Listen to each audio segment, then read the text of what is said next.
Quand j'avais 12 ans, ma mère commençait tout juste à me faire confiance pour me laisser seule à la maison. C'était donc forcément à cet âge. On vivait dans une petite ville paisible, un endroit habituellement très sûr, des rues calmes, de grands jardins, des voisins amicaux et un charmant petit village avec plein de magasins et de restaurants. Ce n'était vraiment pas un endroit où on a besoin de regarder par-dessus son épaule en marchant seul la nuit. Ça respirait la sécurité et c'est en partie pour ça que mes parents me faisaient confiance si jeune. Je vis toujours avec eux aujourd'hui, dans la même maison. La nuit dont je parle, c'était un week-end. Mes parents me laissaient seul pour la nuit. Quand on était petits, ma grande sœur et moi, c'était nos grands-parents qui nous gardaient. Mais ma sœur n'était pas là ce soir-là, pour une raison ou une autre. Et comme j'étais considéré comme assez grand pour être laissé seul, mes parents ont décidé de me faire confiance. Mes parents nous ont eus jeunes. Alors, ils ont toujours été assez actifs, sortant souvent le week-end avec leurs amis ou voyageant. Ils m'ont laissé de l'argent pour une pizza. C'était la soirée idéale pour un gamin de 12 ou 13 ans, la maison pour moi tout seul, des jeux vidéo toute la nuit et une pizza au dîner. J'étais obsédé par les jeux vidéo James Bond quand j'étais gamin. Ce soir-là, je jouais à un jeu appelé Nightfire pour ma 3e partie sur ma PS2. Après avoir fini le jeu, j'ai décidé de commander la pizza. Il y avait une pizzeria juste à côté de chez nous, appelée Giannis. Elle est fermée depuis des années maintenant, mais c'était l'une des pizzerias préférées de ma famille. J'ai commandé une pizza normale. À 12 ans, je pouvais facilement manger 3 parts tout seul. Ma mère m'avait dit d'emballer les restes dans du papier aluminium et de les mettre au frigo. J'ai changé de disque pour un autre jeu vidéo pendant que j'attendais la pizza.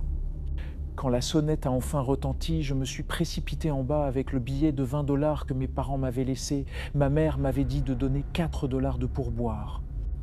La pizzeria était à seulement 3 pâtés de maison, donc honnêtement, ce n'était pas un mauvais pourboire, surtout pour l'époque. Le livreur était un type d'une trentaine d'années. Il avait l'air un peu négligé, avec une longue barbe assez grossière. Il portait aussi des lunettes et une casquette de routier noir. Je lui ai donné le billet de 20 $ et j'ai demandé le reste de la monnaie. Alors qu'il me tendait la boîte et comptait la monnaie, il a levé les yeux vers moi, puis a regardé derrière moi dans la maison et a dit « Tu es seul ici ?» J'ai tout de suite su que c'était une question bizarre et mes parents m'avaient bien appris à me méfier des étrangers. J'ai répondu « Mes parents sont en route pour la maison ». Une réponse stupide. Avec le recul, j'aurais pu juste dire non. Mais je savais qu'il posait la question parce qu'il n'y avait pas de voiture dans l'allée et qu'un enfant recevait la pizza à la porte au lieu d'un adulte. Après qu'il m'ait rendu la monnaie, j'ai fermé la porte. J'ai mangé dans la cuisine, probablement 3 parts, puis j'ai emballé le reste et je l'ai mis au frigo. Je suis remonté à l'étage et j'ai joué à mon autre jeu James Bond sur PS2. Des heures passent, je jouais toujours. Il était probablement 23 h quand la sonnette a retenti. Naturellement, pensant que c'était mes parents, je me suis précipité en bas vers la porte. J'ai dit à travers la porte « Maman, papa ?» Mais une voix inconnue de l'autre côté a répondu « Hé, j'ai besoin d'aide. » Il a dit qu'il devait utiliser un téléphone. J'ai demandé « Qui est-ce ?» Et il a répété qu'il avait juste besoin d'un téléphone. Je ne voulais pas jeter un coup d'œil par la fenêtre parce que, honnêtement, j'étais terrorisé. J'ai décidé de remonter à l'étage et d'ignorer ça. Je savais par simple bon sens qu'ouvrir cette porte serait une horrible, horrible idée. Je montais les escaliers qui sont directement en face de la porte d'entrée quand l'homme a frappé à la porte et je l'ai entendu dire « Attends s'il te plaît, j'ai besoin d'aide ». Ce que ça voulait dire, c'est qu'il m'avait vu. Il regardait à travers la vitre en haut de la porte. Je me suis retourné et bien qu'il fasse sombre sur le porche, je pouvais toujours voir le contour de la tête de l'homme. Même si je ne pouvais pas voir ses yeux, il était évident qu'il me fixait. J'ai couru à l'étage et je me suis précipité dans la chambre de mes parents. Le seul téléphone fixe à l'étage était dans leur chambre, alors je me suis immédiatement dirigé vers le téléphone et j'ai appelé le portable de ma mère. Je n'avais pas mémorisé le numéro de mon père à cet âge. Ma mère a décroché, probablement sous l'influence de quelques verres de vin. Je lui ai dit qu'il y avait quelqu'un à la porte qui demandait à entrer. Ce commentaire l'a probablement dégrisée instantanément, car je me souviens que son ton a changé radicalement. Elle a semblé beaucoup plus forte et plus préoccupée. Elle m'a posé quelques questions. Premièrement, si j'avais répondu à l'homme ou si je lui avais fait savoir que j'étais à la maison et j'ai dit la vérité oui. Elle a demandé qui c'était. L'inquiétude de ma mère grandissait. Elle m'a demandé si quelqu'un savait que j'étais seul ici pour une raison quelconque et j'ai immédiatement pensé au livreur de pizza. Je lui ai dit que le livreur m'avait demandé si j'étais seul ici. À ce moment-là, la sonnette a retenti 2 fois de plus. J'ai dit à ma mère paniquée que le gars ne voulait pas partir. Ma mère m'a dit de rester dans leur chambre et de garder la porte de la chambre verrouillée. Elle a dit qu'ils appelaient la police. Ma mère m'a gardé en ligne avec elle sur son téléphone pendant qu'ils appelaient la police avec le téléphone de mon père. Ils ont dû quitter le restaurant où ils étaient pour mieux communiquer. C'était une nuit d'été, les fenêtres étaient toutes entr'ouvertes pour laisser entrer l'air dans la maison. Par la fenêtre de mes parents, j'ai entendu le portail d'un côté de la maison menant au jardin s'ouvrir. Il s'est ouvert de manière très discrète, douce. J'ai dit ça à ma mère, et elle n'arrêtait pas de me dire de me taire, de rester dans leur chambre et de laisser les lumières éteintes. J'ai dit doucement au téléphone, et s'il essaie d'entrer par la fenêtre du bureau, ma mère me disait juste d'arrêter de parler et d'attendre la police. Elle continuait à parler au téléphone, me donnant des nouvelles de la police et leur heure d'arrivée, me rappelant aussi de ne pas parler. Je commençais à me calmer un peu quand j'ai entendu le son indubitable de pas en bas, des pas de quelqu'un à l'intérieur de la maison qui se promenait.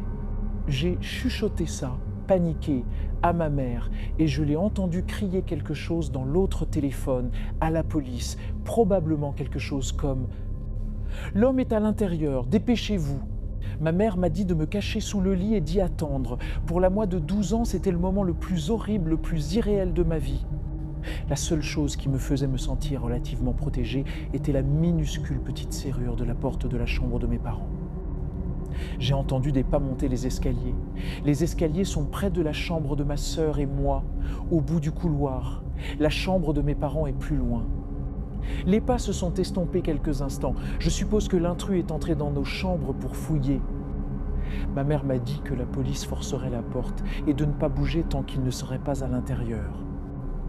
J'ai entendu les pas dans le couloir qui venaient dans cette direction jusqu'à ce qu'ils arrivent à la porte de la chambre.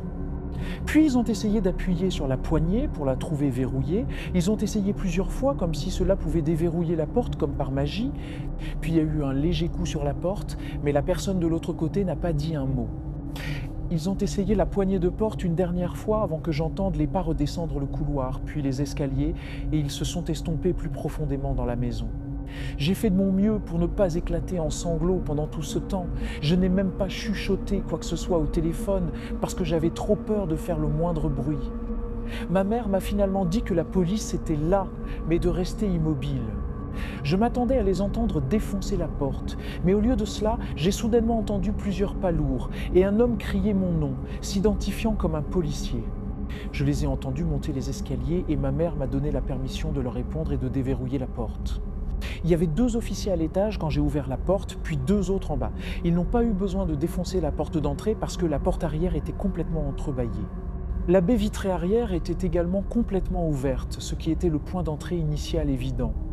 J'ai dû parler avec la police et leur raconter tout ce qui s'était passé, y compris mes soupçons concernant le livreur de pizza. Mes parents écoutaient au téléphone. Ils étaient en route pour la maison et au moment où ils sont rentrés, il n'y avait plus que 2 policiers à la maison avec le rapport de police incluant une note sur le livreur de pizza. Ils ont dit qu'ils mèneraient leur enquête. Mes parents m'ont emmené à la pizzeria Gianni's la nuit suivante et m'ont demandé de désigner le gars si je le voyais. Comme je ne l'ai pas vu, ils ont demandé au gérant quel employé correspondait à la description du livreur que j'avais décrite. Il a dit que ce serait Phil, qui était actuellement en livraison. Après avoir expliqué tout le scénario, il a dit « Il n'y a aucune chance que ce soit Phil » et nous a demandé de quitter les lieux. Bref, mes parents ont fait toute une scène à la pizzeria et ont dit qu'ils ne leur donneraient plus jamais notre clientèle. Nous sommes allés à la voiture et avons attendu sur le parking. Nous avons attendu près d'1 heure et comme il ne s'est jamais montré, nous sommes partis. Mes parents ont pensé que c'était parce que le gérant l'avait appelé ou envoyé un message, ce qui l'avait empêché de revenir, mais qui sait. Mes parents ont contacté quelques avocats qui n'ont finalement pas pris l'affaire en raison d'un manque de preuves solides, déclarant que ce serait une perte de temps. Finalement, nous ne sommes jamais retournés à cette pizzeria et ce n'est que bien après cet incident que mes parents se sont sentis à nouveau en sécurité pour me laisser seul à la maison.